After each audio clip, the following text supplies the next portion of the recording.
El jardín de los senderos que se bifurcan, Jorge Luis Borges y la computación cuántica en un momento en La Oveja Eléctrica aquí en Canal 22.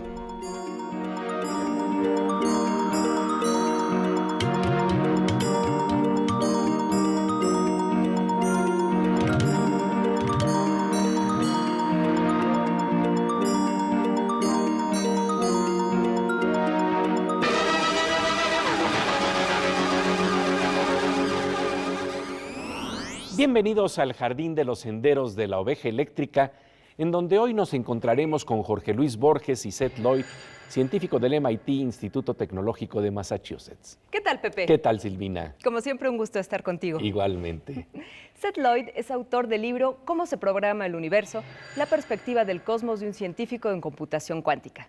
Este investigador compara lo que pasa en los estudios de la física cuántica con el relato de Borges, El jardín de senderos que se bifurcan. En el poema El camino no elegido, Robert Frost nos confronta con el problema que tiene un viajero frente a una bifurcación en un bosque amarillo. Siente tristeza al no poder escoger ambos caminos. No posee más que un solo cuerpo. Eso es lo que nos pasa con las disyuntivas en nuestras vidas. Son esto o lo otro. Nunca hay esto y lo otro. Sin embargo, en el relato de Borges y en la física cuántica, la física de las partículas subatómicas, la idea es que todos los caminos se pueden tomar simultáneamente. El reconocido científico Seth Lloyd examina este extraño escenario.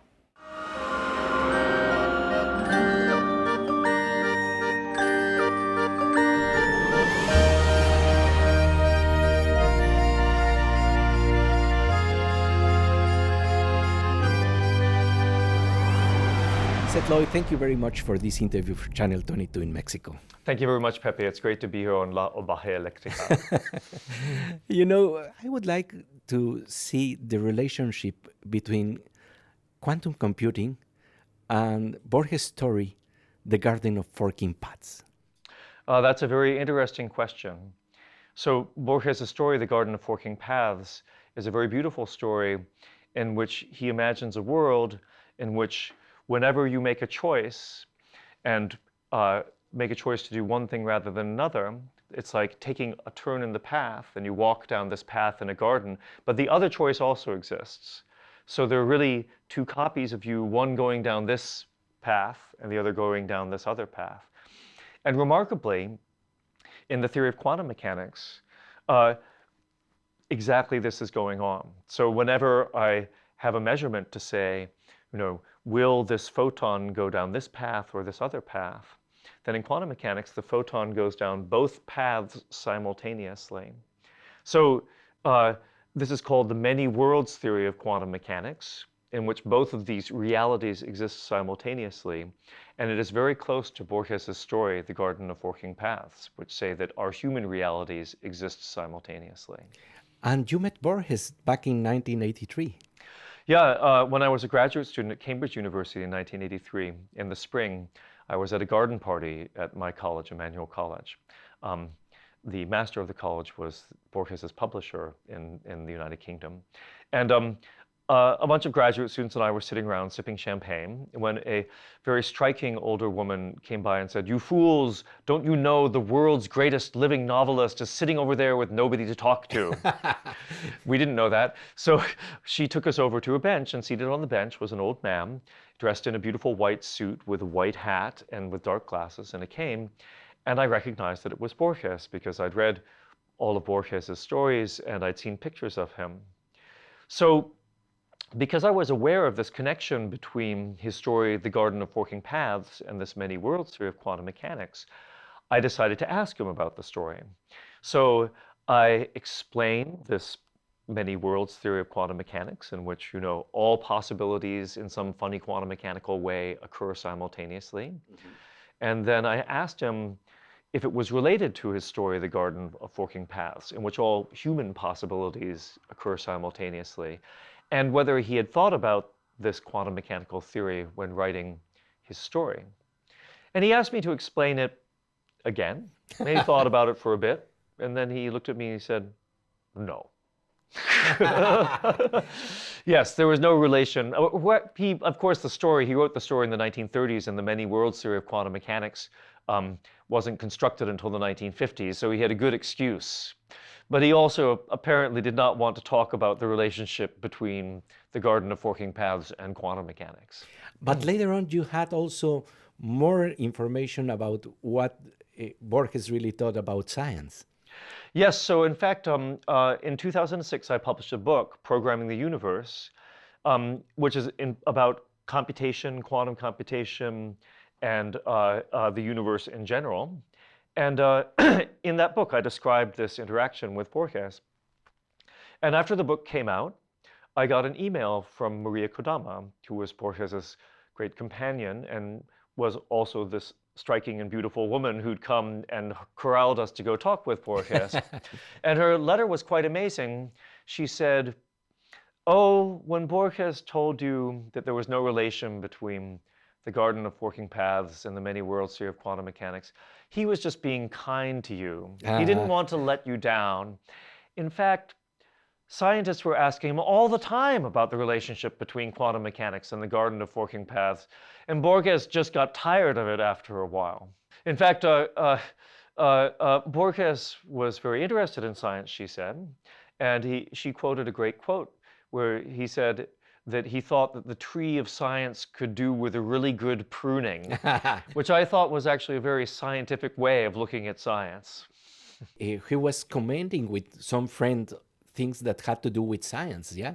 Back in Buenos Aires. Yes, so Maria Kodama told me, and I can't report, she asked me to keep private a bunch of the conversation, but I think that I would be fine if I told you that Borges and a friend of his, a poet, every month they would get Scientific American, and they would go to a cafe in Buenos Aires, and they'd read that edition of Scientific American, and they'd discuss it, and they'd laugh uproariously, and then they'd construct their own alternative theories for the phenomena described in Scientific American. I promised Maria Kodama that I wouldn't share these theories, but I have read them, and I must say that some of them are quite preferable to some of the existing theories. Oh, really? Yes, absolutely. At least they're more entertaining. Hay que imaginar a Borges, y cabe especular que a Bioy Casares, sentados en un café en Buenos Aires mientras elaboran sus extrañas y fabulosas teorías sobre la realidad. Qué ganas de escuchar esas charlas. Tal vez en algún camino del universo las podremos oír. Lo que es asombroso es que el relato de múltiples senderos de la física moderna es real. Se está tratando de utilizar en computación cuántica. De ello hablaremos en un futuro programa. Y parece también operar en la biología. De eso hablaremos después del corte. Vamos ahora con nuestra compañera Aura López a una sección que nos deja con el ojo cuadrado.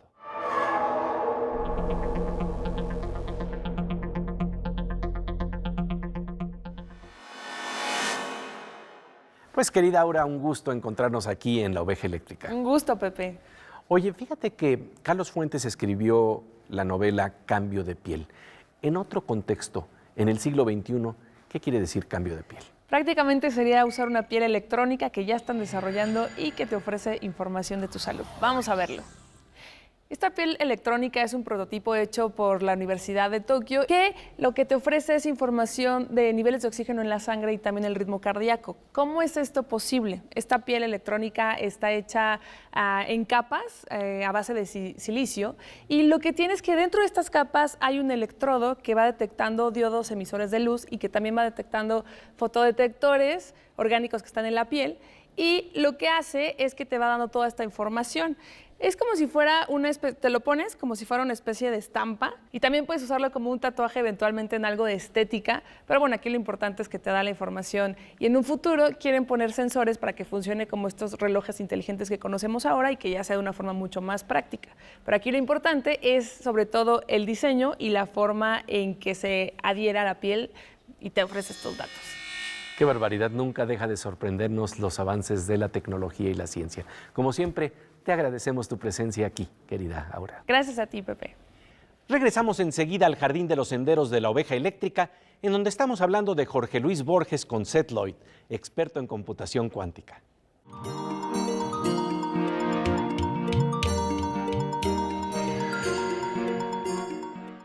Como de rayo, estamos de regreso en el Jardín de los Senderos de la Oveja Eléctrica, en donde encontramos una suerte de universos paralelos como los narrados por Jorge Luis Borges en el cuento El Jardín de Senderos que se bifurcan. La física cuántica narra también un relato igual de extraño que el de Borges.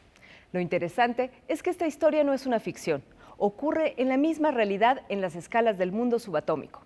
El científico Seth Lloyd del MIT, quien colaboró con el Premio Nobel de Física Murray Hellman en las aplicaciones informativas de los sistemas mecánico-cuánticos, revela la extraña forma en que funciona la naturaleza en este nivel.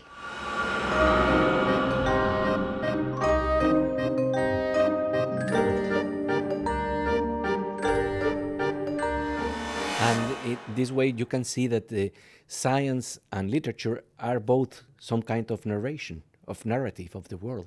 They are describing the world and they are trying to understand what is going on. Yeah, so I think that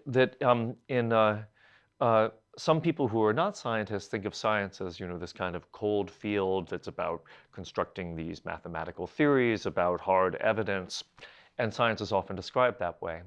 But the experience of doing science is actually the experience of constructing a story, constructing a narrative. You have this experimental evidence that's been collected. You don't know what aspects of the experimental evidence are real features of what's there, what are artifacts of the device that you used to collect it, and what are just noise. You can't distinguish between those. And in order to figure out what's going on, you have to construct a story about what the atoms and molecules and elementary particles are doing. And it really is a narrative.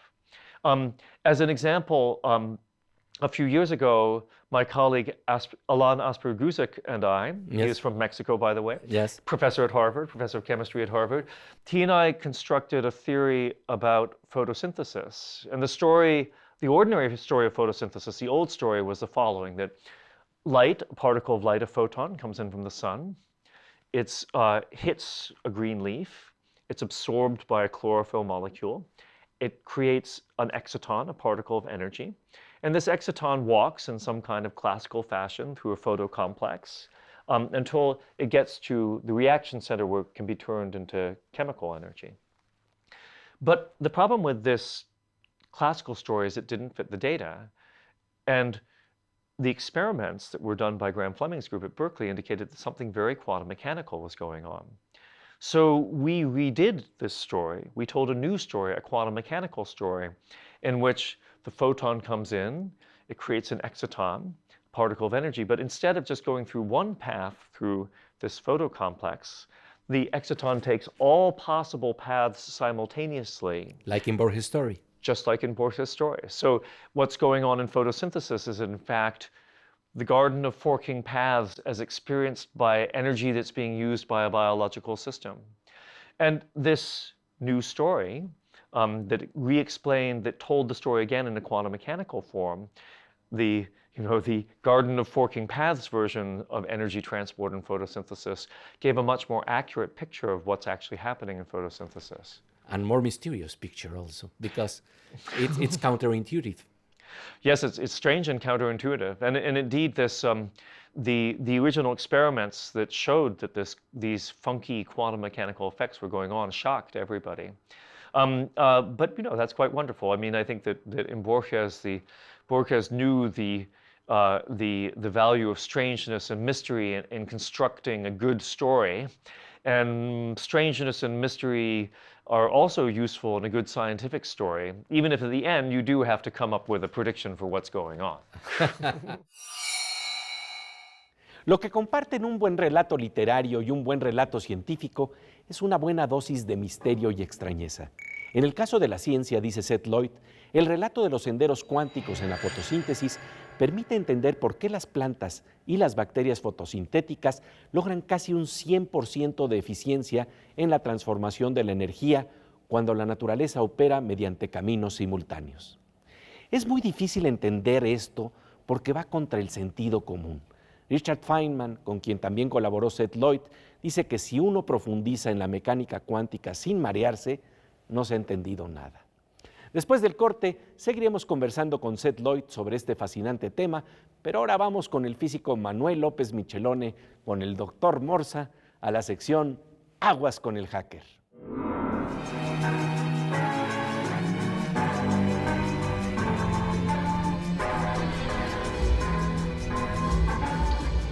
Querido Morsa, como siempre, un gusto encontrarnos aquí en La Oveja Eléctrica. Muchas gracias, Pepe. Oye, pues vi en tu Twitter, Ajá. vi una frase que de alguna manera tú recogiste en algún lado, que es como Pablo Neruda 2.0, ¿no? Ajá. Me gusta cuando hay Wi-Fi porque estás como ausente, que es parafraseando esta famosa frase de Neruda, me gusta cuando callas porque estás como ausente. Ajá, claro. Entonces, la pregunta es precisamente sobre el Wi-Fi. ¿Qué posibilidades tiene? ¿Dónde estamos? ¿Qué tanto podríamos realmente ensanchar nuestra capacidad de comunicación por Internet a través de este medio? Fíjate, Pepe, que me queda claro que hay una gran discusión en cómo hacer crecer el ancho de banda para el público en general, ¿no? Wi-Fi o Wi-Fi o como le quieran llamar, tiene sus limitaciones. Evidentemente se está buscando que haya más velocidad, porque al final del día es lo que nos están vendiendo, es la velocidad.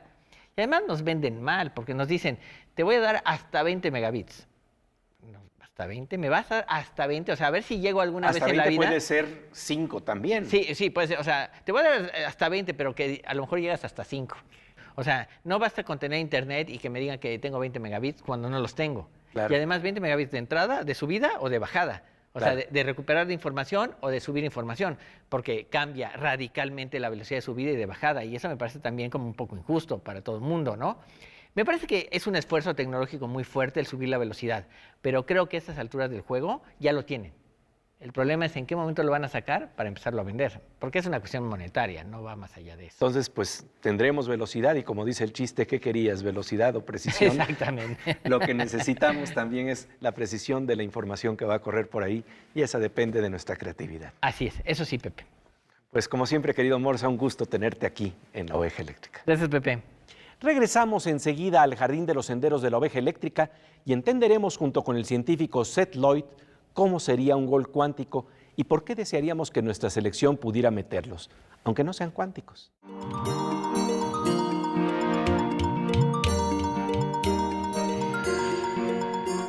Como de rayo, estamos de regreso en el Jardín de los Senderos de la Oveja Eléctrica, en donde descubrimos un juego de universos paralelos, tanto en la literatura como en la ciencia. Seth Lloyd, destacado investigador del MIT, explica cómo se pueden ver los senderos cuánticos en los experimentos que hace la ciencia. La imaginación de la naturaleza reta a cualquier ficción.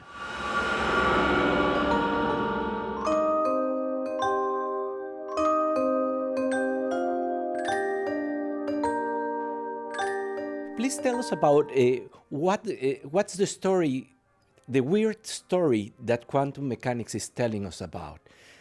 Yeah, so indeed, in the Garden of Forking Paths is a very good way to understand quantum mechanics. It's mysterious to imagine that all possibilities exist at once, but in quantum mechanics, that's definitely the case. So there's a famous experiment in quantum mechanics called the double slit experiment. And in this experiment, you have a source that shoots out, let's say, one electron at a time, and then you have a screen, and there are two slits that are carved in the screen, very carefully carved, very narrow. And then beyond that, you have a screen where the electron can show up and be detected. And our classical intuitions about how particles behave say that if electrons are emitted from this electron gun, the only way they can get to the place where they can be detected is to go through either this slit or this other slit. And so you would expect to see that when the electrons show up at the detector, that there's a bunch of them over behind where this other one slit is and a bunch where the first slit is. But that's not what you see at all. In fact, you see an undulating pattern of waves of where the electrons show up. This is called an interference pattern. And the only way to explain this is to accept that the electron doesn't go through one slit or the other slit, but in fact goes through both slits simultaneously. The electron is both here and there at the same time. And the reason you get this undulating pattern of waves is because in quantum mechanics, there is a phenomenon called wave-particle duality that says the electron is associated with a wave. And so the wave corresponding to the electron goes out, part of the wave goes through the slits, and then both of these waves coming out of the slits interfere on the screen to give us this pattern. So the only way to understand this double slit experiment is to admit that the electron is going through both this slit and that slit at the same time. And we see an interference pattern because the waves corresponding to the electron are interfering with each other. And it's very strange and counterintuitive. We don't see a soccer ball going through, this side of the goal and that side of the goal simultaneously, but electrons can.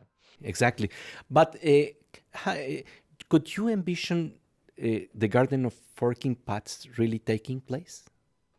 Oh yes, I actually believe in quantum mechanics. That in some funny quantum sense, all possibilities that there could be in the universe are being played out in some piece of the quantum mechanical wave function.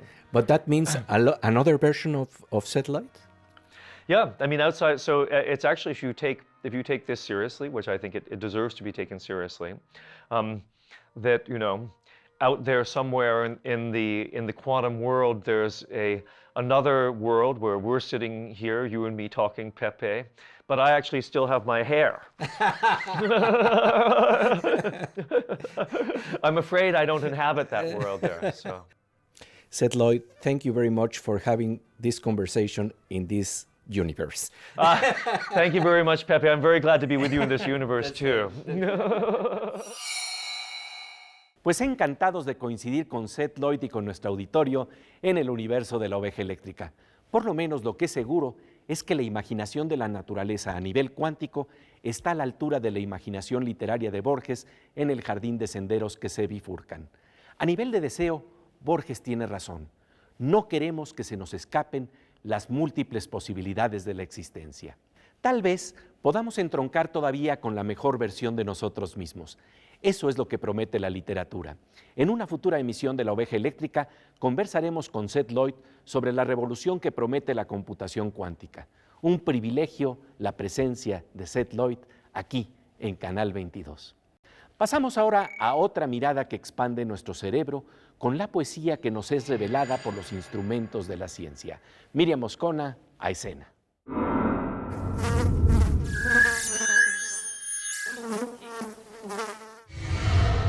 Querida Miriam, un gusto encontrarnos aquí, la mosquita eléctrica en La Oveja Eléctrica. El Pepe psicodélico.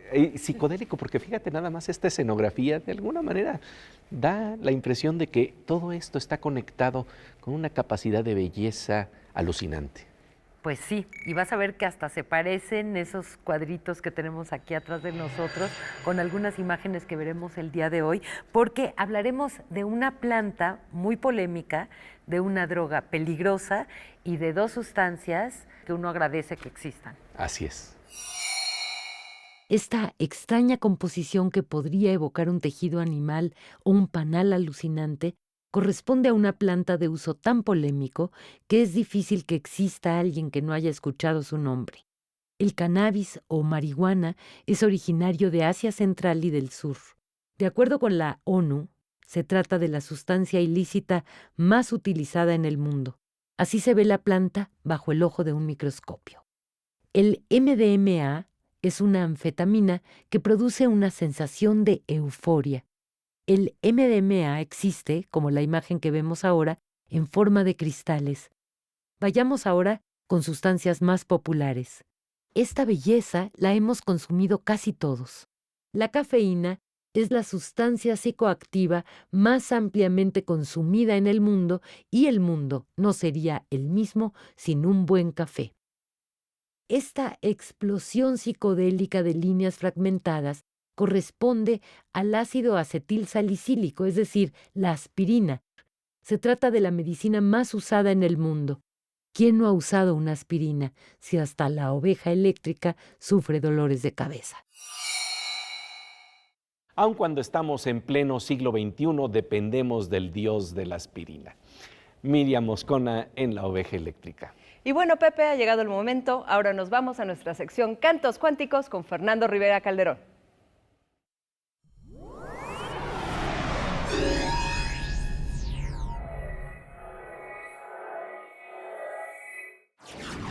Querido Fernando Rivera Calderón, hoy Borges está presente en La Oveja Eléctrica. su conocimiento, el jardín de senderos que se bifurcan, todas las posibilidades que se abren con los libros, con la memoria. Eso es Borges y mucho más. Eso y mucho más. Y justamente para rendirle un tributo a este escritor, hay un poema, el poema de los dones, donde él habla de esta paradoja de su vida, de su amor por la lectura y la pérdida de la visión, no poder enfrentar en el tiempo esos libros que él quería leer, tenerlos que escuchar. Es una maravilla, así que vamos a hacer este poema de los dones. Nadie rebaje a lágrima o reproche esta declaración de la maestría de Dios, que con magnífica ironía me dio a la vez los libros y la noche. Los libros y la noche. De esta ciudad de libros hizo dueños a unos ojos sin luz, que solo pueden leer en las bibliotecas de los sueños los insensatos párrafos que ceden. Las almas a su afán, en vano el día les prodiga sus libros infinitos, arduos como los arduos manuscritos que perecieron en Alejandría. De hambre y de sed narra una historia griega, muere un rey entre fuentes y jardines. Yo fatigo sin rumbo los confines de esa alta y honda biblioteca ciega. Enciclopedias, atlas, el oriente y el occidente, siglos, dinastías, símbolos, cosmos y cosmogonías brindan los muros, pero inútilmente. Lento en mi sombra, la penumbra hueca, exploro con el báculo indeciso, yo que me figuraba el paraíso, bajo la especie de una biblioteca. Algo que ciertamente no se nombra con la palabra sal, rige estas cosas. Otro ya recibió en otras borrosas tardes los muchos libros y la sombra. Al errar por las lentas galerías suelo sentir con vago horror sagrado que soy el otro, el muerto, que habrá dado los mismos pasos en los mismos días. ¿Cuál de los dos escribe este poema de un yo plural y de una sola sombra? ¿Qué importa la palabra que me nombra si es indiviso y uno el anatema?